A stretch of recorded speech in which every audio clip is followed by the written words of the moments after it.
As most of you know, if you've been around for a few years, I love hats. And so today I thought in honor of our speaker today, who is an avid fisherman in this case. Anyway, he's from the southern part of Oregon, down around Medford, and he's been in the water fishing almost all of his life. He was the founder and executive director of Fly Fishing Collaborative, and he has 20 years as a development-focused leader. He's has a strong compassion for serving children, and so he's going to connect a little bit with fishing and with human trafficking. And so I think you'll enjoy the program, and help me welcome Bucky Buchstaber.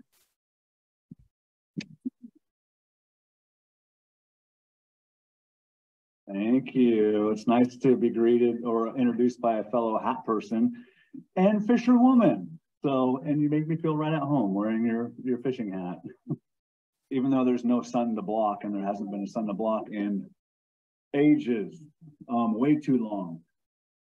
Again, my name is Bucky Buchstaber, and I founded an organization called the Fly Fishing Collaborative, which is a nonprofit that focuses primarily on preventing sex trafficking and finding solutions to abject poverty. And it's kind of a head scratcher. And I like that about our organization, because people, like, their first reaction is usually like, wait, hold on, fly fishing and sex trafficking? How in the world do you link those two things together? So hopefully I can have some clarification and answer that question in your mind, because it's actually not that complicated.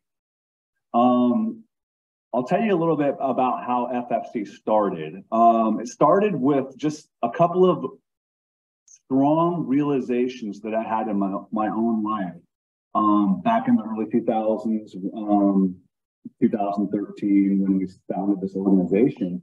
One realization was this, that living for myself can become meaningless and tired. When we actually live for the good of others and rather than just living for ourselves, then we really begin to thrive as the human beings that I believe that we're supposed to be. And we can simply be who we are, do what we love to do. And for me, that's standing in freezing cold water, waving a stick back and forth all day long, but not do it just for myself, but do it for the benefit of others, especially those that need help the most. When we live this way, we thrive. So I really was wrestling with that. Like, I've got to stop being so self-focused, even in my hobbies like fishing. How can I do it not just for my own good, but for the good of others? And then I had another realization, and that is this: when you bring people together around a common interest for a common purpose, they become a powerful force. And that's been the fly fishing community for me. A bunch of people coming together around a common interest, but for a common purpose, especially to do good to those that need help the most, you can become a powerful force. And so I started asking myself, well, how can I funnel the passions of this community, draw them in through a common interest, funnel their passions, and do something worthwhile in this world? Because the harsh reality is this. Like Lori said, I have a strong passion for helping kids, for serving kids. I used to direct camps for abused and neglected foster kids, and it just really has been a burden on my own heart. And so I really started to think about, well, how can I mobilize the community that I'm involved with to really make an impact in the world, especially for those that need help the most? Because the harsh reality is that there are estimated to be 24.9 million people being trafficked around the world today. It's the fastest growing crime industry on the planet, generating billions of dollars annually. And out of those 24.9 million people that are being trafficked, 50% of them are being exploited and sold sexually. And out of them, 70% are women and young girls. And you know why so many of them are being exploited and sold? Simply because of a lack of resource. They don't have enough food. They don't have any income. They don't even have water. And so the vulnerable in the community, become commoditized and sold as a resource. A horrible injustice. And so we learned how to build farms. Because I was simply asking the question, well, okay, so if so many people around the world are being sold simply because of a lack of resource, they don't have food, they don't have jobs, they don't have income, they're living in poverty, they become a resource and sold. Well, how can we stop that before it starts? And we learned how to build these farms called aquaponic farms, because we realized that if we can go into these communities and provide a sustainable source of food and a sustainable source of income, then we can lessen the likelihood of them being trafficked and sold. And so we learned how to build these farms. And I started fundraising through something that I love to do, fly fishing. And so we started putting these packages together, and we started creating these little auctions. And there was one safe home up in northern Thailand that I knew of that was caring for 163 kids. And I thought, that safe home, they're rescuing kids from brothels and prostitution rings all around Thailand. They're trying to figure out how to fundraise to feed these kids and put these kids through vocational training. And like, how can I help that home become more sustainable? We'll build them a farm. We'll raise money through fly fishing, build them a farm, so then they'll have enough resources to be able to feed their kids, take on more kids, expand their operations. And so I called the fly fishing community to action. This was back in 2014. And really didn't know what I was doing. Never wanted to start a nonprofit, never planned on starting a nonprofit, but I just needed to do this. I can call this community together to action. I know that there are good people in this community that want to make a difference. We all want to make a difference. I think it's the core of our human nature is we want to do something meaningful. We want to be a part of a bigger story than just ourselves, make a difference in the world, leave a mark. And so that was my message. So let's do this. I started asking guides if they'd donate trips that we could sell to a little auction fundraiser so we can build a farm in northern Thailand. In a couple of months, we had raised about $15,000. And before I knew it, I had a team of 6 people and we're on our way to northern Thailand to build a farm for this safe home. And that was in 2014. And since then, we founded this nonprofit, became a 501c, and now we've built 14 farms in 10 different countries around the world. So that's the Fly Fishing Collaborative. So now, does that answer the question how we use fly fishing to combat sex trafficking? I hope that's much more clearer now. And that's what we do. We've built farms in Africa, Southeast Asia, South and Central America, and we primarily build these farms for safe homes, like I mentioned before, that are rescuing kids directly from human trafficking and caring for them. Some of these homes are funded by bigger organizations, and others are simply grandparents in a community that have a burden for these kids that are being exploited and sold, and they open up their homes and they collect whatever resources they can to feed and take care of these kids so they're not stuck in all these trafficking rings. And that's what we do. We support them. We build them a sustainable livelihood. And we also build these farms for orphanages that are preventing kids from human trafficking. A lot of these orphanages are centered around areas where there's extreme poverty and slums. And these kids have a very, very, very, very high likelihood of being commoditized and sold because they're so vulnerable. And so we support these orphanages and help them become more self-sustaining by building these farms. And we also build them for communities that just have severe joblessness. And we are currently working on a project right now down in Belize for a village of 250 people. We built them a large scale farm, about 2,000 square foot greenhouse with a 7,000 square foot soil crop attached to it, so that this community can have a food pantry from the farm, and so that they can sell the produce that's grown in this greenhouse, which can grow up to 200 heads of lettuce per week. And lettuce in Belize is sold at a premium price because it's so hard to get. And they're selling the lettuce in the restaurants and the lodges all around the country of Belize and creating an income for the community. So that's what we do. But you might ask the question, what in the world is aquaponic farming? This is really cool. And I'll just kind of give you the quick nutshell version of what aquaponic farming is. Aquaculture is raising fish. I'm sure all of you have heard of aquaculture. Hydroponics is raising vegetables. I'm sure you heard of that. Aquaponics aquaponics combines the best of those two worlds into one little symbiotic system. And so what we do with aquaponic farming is we make these fish tanks, we raise these fish, usually tilapia, but catfish, other types of fish as well. We raise these fish in the fish tanks, and then all the waste from the fish in aquaculture, all that waste just kind of gets, thrown out.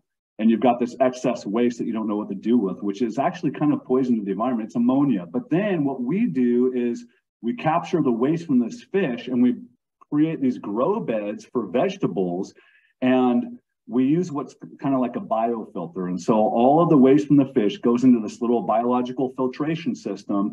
And because naturally in all of that ammonia rich waste, these little microbes grow, feed off that ammonia in the waste, convert it into nitrates, which then feeds the vegetables. And so this is like a rich system of nutrition that's going straight to the vegetables constantly. And then in that process, that water is filtered and pumped back into the fish tank. So it's a closed loop system. So there's just this constant source of nutrients being fed to the vegetables all the time, 12 months out of the year, no growing season, where water is a limited resource. It's recycling the same water. And because of the rich flow of nutrients, the growth rate can be like 4 or 5 times better than conventional farming. It's insane. It's a powerhouse for food vegetables. And that's what we provide for these communities. Let's see, what else do I want to tell you? A couple of projects that we're working on right now. Like I said, we've worked in Southeast Asia, Eastern Africa, South and Central America.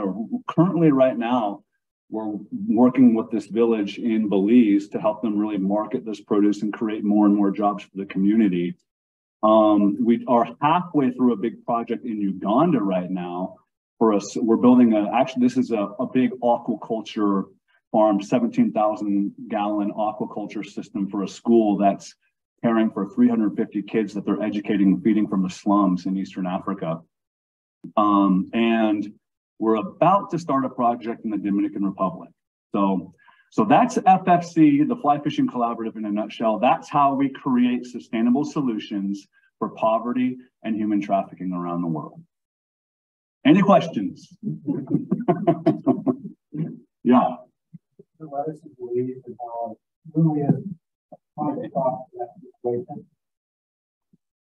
Are you able to get a similar high value crop for all the different schools?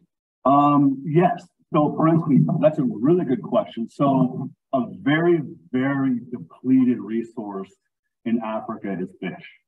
And so I mentioned that, we're working with the school right now. We're halfway through building them a 17,000 or 17,000 gallon aquaculture system. They're not even that interested in the vegetables. This school that has been feeding and educating these kids from the slums, they pretty much just eat porridge every single day, 7 days a week. It's all the food that they can get, 1 meal a day. So this is going to provide a source of protein for them, the fish. And not only is it going to, which is like just an absolute treat for all the kids, obviously will help their education too, help their brains fire, help their overall health, but they can also sell that to a rich commodity in Africa. So the fish, that's a great question. And there's other things that we can produce that are better commodities in those areas. And that's the great thing about aquaponics farming is you can really create your own ecosystem to grow whatever you want to. Yes. So I'm interested in how you identify and locate these opportunities for your program. Great question. Before I started the Fly Fishing Collaborative, I was actually a pastor up in Tiger at a big church. And so I knew a lot of missionaries that were out in the field doing missions work. And so when we started, it was working with orphanages and safe homes that I was already aware of. And then once we really became more recognized in the fly fishing industry and just kind of like through our own marketing efforts and just becoming known wherever we can be known, we started getting a lot of requests. Like, can you build us a farm? Can you build, I know this safe home, I know this orphanage, I know this community. So we started an application process. And so whenever we get requests, so now the first couple of years, we were going out asking people if they would benefit from the farm. Now we're fielding applications, fielding requests, and we've got a vetting process. And so every fall, our board gets together, we review the applications, and oftentimes we'll take a vetting trip, go meet the leaders in the community. There's a few things that are really crucial to making our operations work. One of them is leadership. Everything rises and falls on leadership. And so if this community is doing a good work that we want to help, you know, support and become more sustainable, we'll evaluate their leadership and make sure that they're doing good work in the community.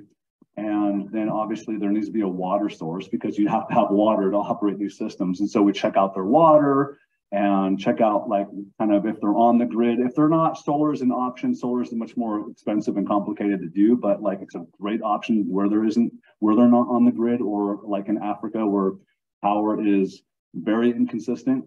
So we do backup generation, things like that. But we look for, you know, water source, leadership, and obviously just kind of the overall impact that they're already making that we want to help support.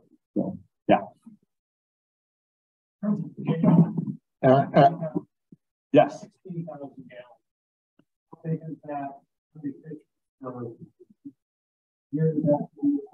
Yep.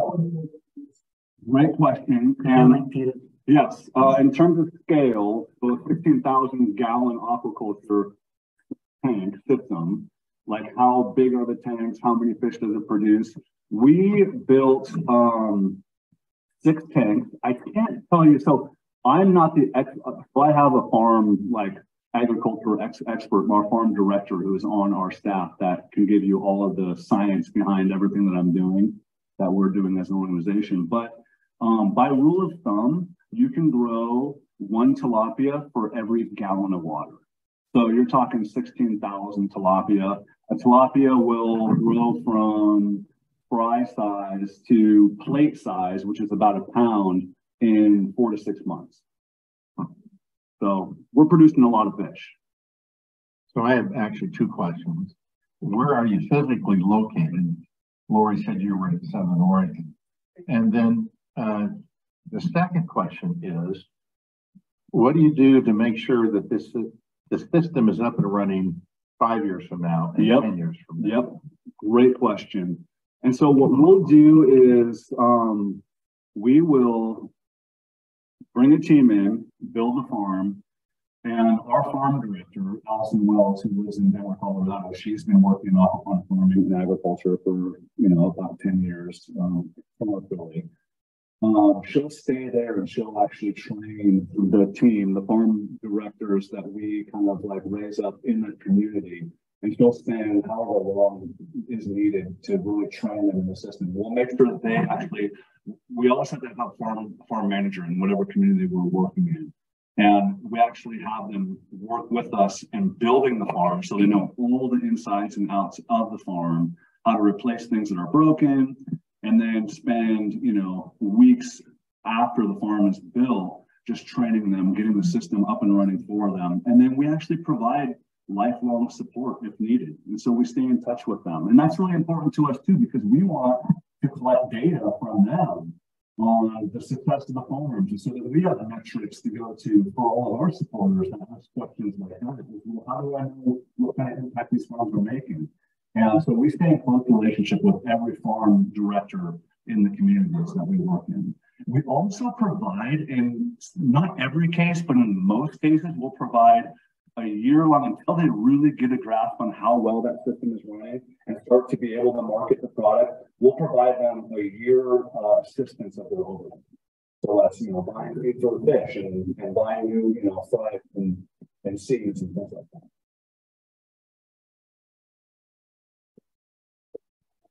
Do you test the water chemistry just like you would a swimming pool? How often do you do it? Mm-hmm. Yep, daily. So test the ammonia in the water, and also the pH. So that's part of the training process that we have for farm directors, is because if you have poor quality of water, then you're going to.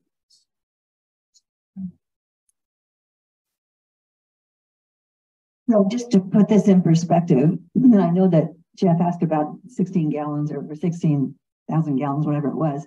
So is this a farm as big as this room? or half the size? Yes, yeah. Most of this room is probably about like 50 feet by 30 feet, and that is actually the average size of our room. Yeah. Mm-hmm. So what about the plumbing?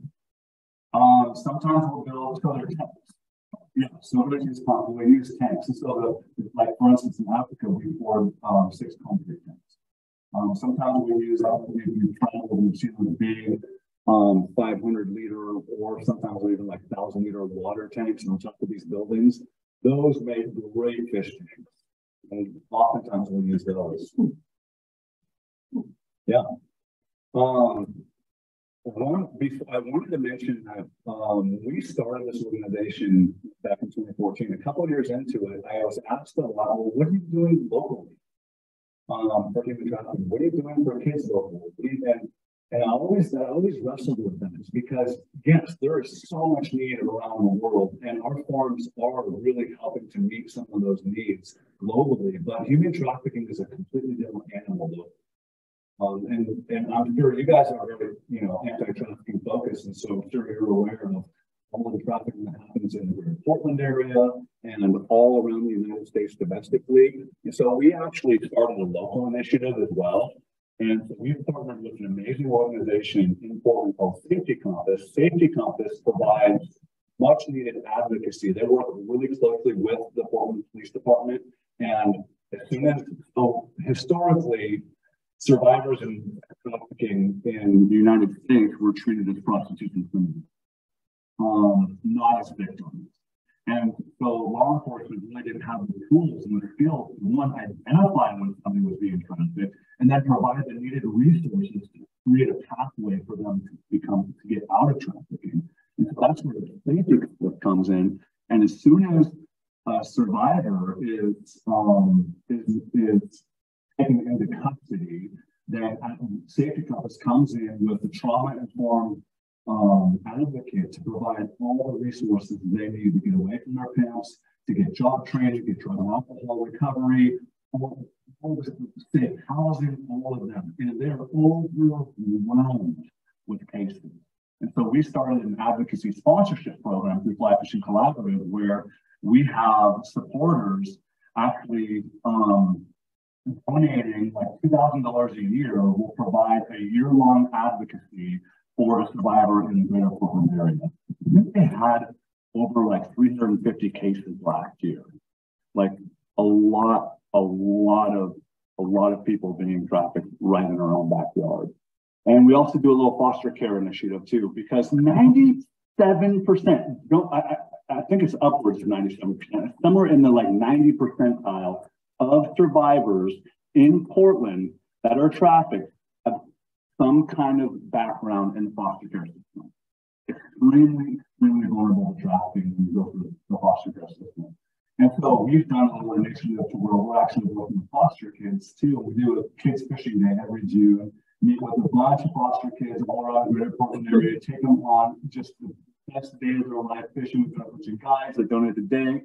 But our dream is to grow that into a camp, like a week-long camp, where we can take these foster kids, not only give them the outdoor experience and the fun that they so need, but also have trauma-informed counselors going in and working with these kids, just helping them to learn about healthy relationships and unhealthy relationships, and to really give them tools that will help them become less vulnerable to being exploited and sold to our local communities. It's all super exciting stuff I'm very passionate about, and I really appreciate you giving me your ear.